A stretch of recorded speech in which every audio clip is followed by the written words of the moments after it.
La Voix des métiers, les podcasts de l'orientation. Pour conserver un beau sourire, les visites chez l'hygiéniste dentaire sont essentielles. Ces spécialistes de la santé bucco-dentaire prodiguent une gamme de soins personnalisés et aident les patients à prendre soin de leurs dents et de leur bouche au quotidien.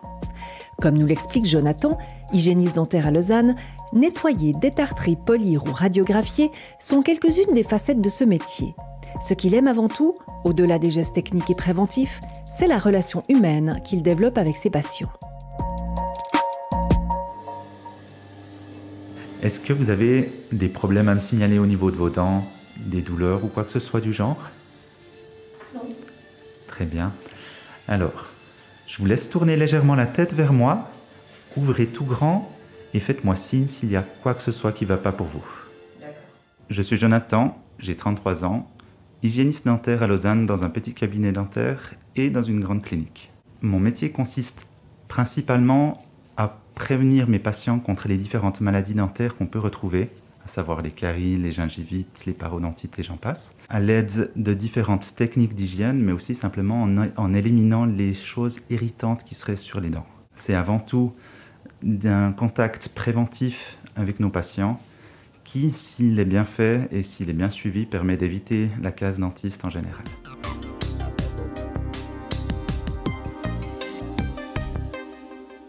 Ce qui m'attirait le plus dans ce métier, c'était le contact humain avec les patients, de pouvoir faire quelque chose pour eux, avec eux, sans qu'ils aient forcément peur de moi. Ce qui rend ce contact intéressant entre les patients et les praticiens, ça dépend beaucoup du praticien. On développe avec les années des solutions pour permettre aux patients de s'exprimer, que ce soit de façon brève ou plus longue, simplement en laissant des pauses entre deux actes. Et ça permet des échanges qui peuvent aller très loin et être très intéressants. Donc le fait d'avoir des patients qui reviennent régulièrement permet aussi d'aller encore plus loin dans les échanges humains.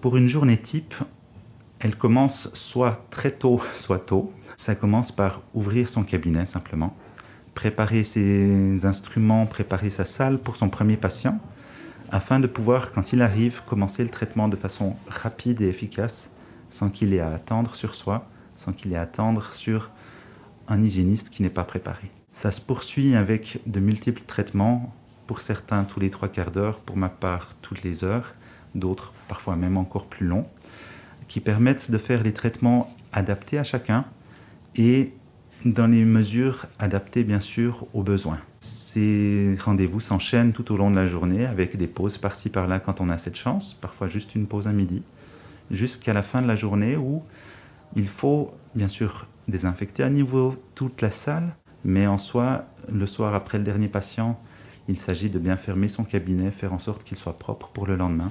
Alors, mon métier contient relativement peu de tâches administratives, si ce n'est de compléter un dossier personnel pour chaque patient, avec toutes les informations liées au rendez-vous, mais aussi à la santé du patient et toutes les informations pertinentes.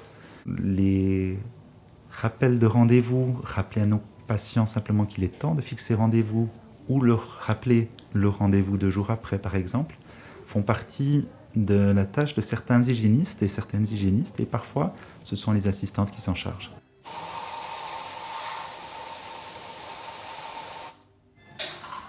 Crachez et rincez si vous le souhaitez. Les qualités pour être un hygiéniste, selon moi, seraient d'être compréhensif, d'être efficace, minutieux bien sûr, mais aussi de savoir évoluer dans une équipe qui sera plus ou moins dynamique, plus ou moins grande, plus ou moins petite, et qui sera plus ou moins stressée auprès du stress des patients, mais simplement des autres professionnels aussi.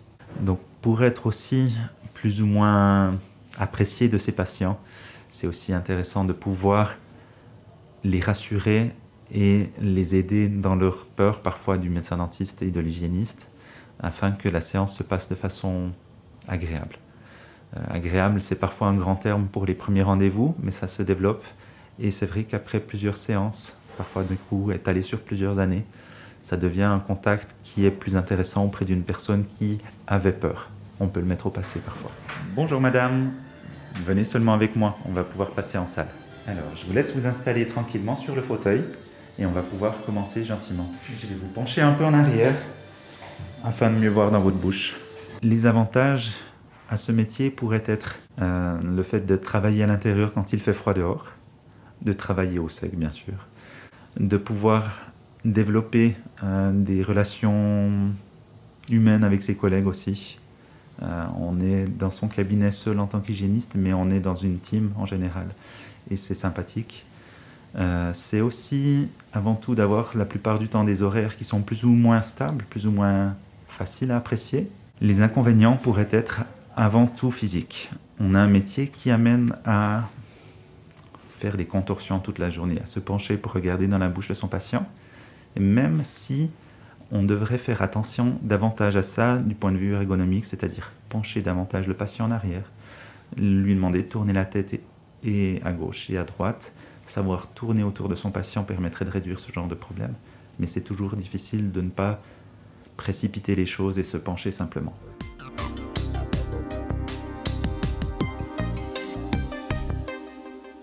Les interactions qu'on a en tant qu'hygiéniste avec d'autres corps de métier du domaine dentaire sont souvent donc avec les médecins dentistes, où il s'inscrit plus ou moins une situation où on a affaire à un métier qui est avec d'autres compétences que nous, donc on vient demander des informations souvent, mais c'est aussi un échange professionnel sur différents points de vue qui permettent d'obtenir un bon résultat auprès du patient. On a bien sûr la possibilité d'échanger aussi avec nos collègues assistantes dentaires qui sont nettement plus représentées dans les cabinets, qui nous permettent de faire tourner le cabinet, et heureusement qu'elles sont là. Elles nous aident pour beaucoup de choses, et on a aussi parfois affaire avec des spécialistes tels que les orthodontistes, les chirurgiens maxillofaciales, les parodontologues et d'autres corps de métier qui viennent compléter toute cette équipe, parfois au sein même du cabinet, parfois en externe.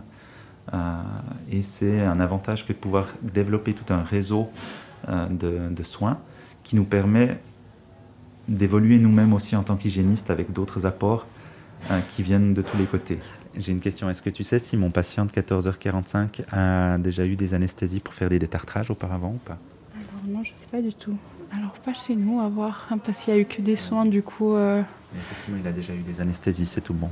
Okay. Durant la formation d'hygiéniste dentaire, l'accent est porté bien sûr sur tout ce qui est orofacial, c'est-à-dire au niveau de l'anatomie, de la biologie, de la pharmacocinétique, de la pharmaco tout court.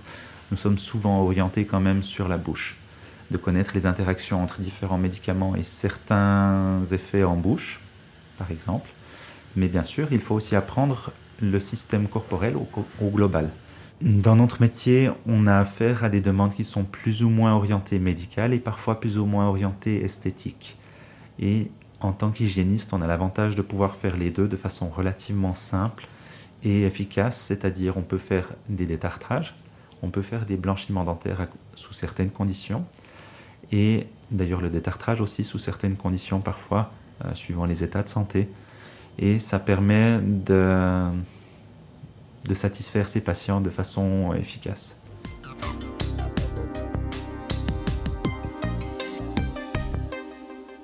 Les débouchés à la sortie de l'école hygiéniste sont souvent orientés cabinet dentaire, mais on peut bien sûr travailler auprès de plus ou moins grandes institutions, des petits cabinets, parfois un seul médecin dentiste, un seul ou une seule hygiéniste, parfois des cliniques qui comprennent beaucoup plus de médecins dentistes, beaucoup plus d'hygiénistes dentaires, des cliniques d'hygiène dentaire qui se développent aussi, qui sont plus ou moins orientées vraiment hygiénistes dentaires, ou parfois simplement médecins dentistes et l'accent sur les hygiénistes. On peut travailler auprès d'hôpitaux qui emploient parfois dans le service dentaire, que ce soit maxillofacial ou plus ou moins dentaire, des hygiénistes. Les institutions sociales permettent aussi de trouver des emplois intéressants, notamment auprès des écoles, pour éduquer les enfants à l'hygiène dentaire, mais aussi simplement le service dentaire scolaire. Bonjour, Arthur, tu as rendez-vous aujourd'hui chez moi. Tu viens avec moi, on va déjà aller dans le cabinet. Je te laisse rentrer en premier et tu peux aller t'installer sur le grand fauteuil qui est là pour toi. Parfait. Le métier d'hygiéniste permet aussi de travailler de façon plus ou moins indépendante.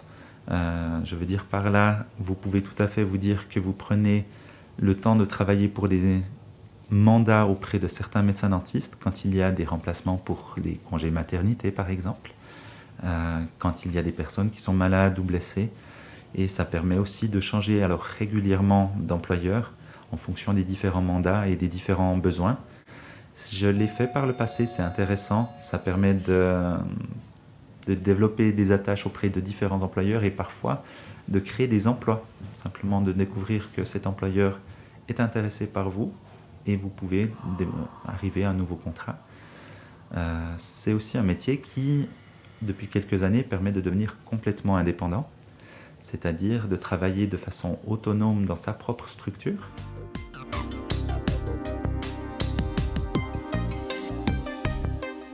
Je pense que l'hygiéniste va encore évoluer un petit peu avec d'autres moyens à disposition, notamment pour effectuer des soins sans douleur, des soins plus ou moins brièvement, ou peut-être même sans avoir de problème, je pense notamment cette fois-ci pour le praticien, sans avoir de problème pour le dos à se pencher dans telle ou telle position, des solutions qui permettront de travailler de façon ergonomique et pratique. Les débouchés du métier d'hygiéniste sont relativement faibles. Pour ma part, je vais peut-être partir sur le métier d'enseignant à l'école d'hygiéniste dentaire. Donc peut-être au plaisir de vous rencontrer plus tard sur les bancs. Si vous souhaitez faire découvrir cet entretien, n'hésitez pas à le partager. Merci d'avoir écouté La Voix des métiers, un podcast produit par l'Office d'orientation scolaire et professionnelle de l'État de Vaud. Vous pouvez retrouver tous les épisodes sur le site zoom-vd.ch et sur les différentes plateformes de streaming.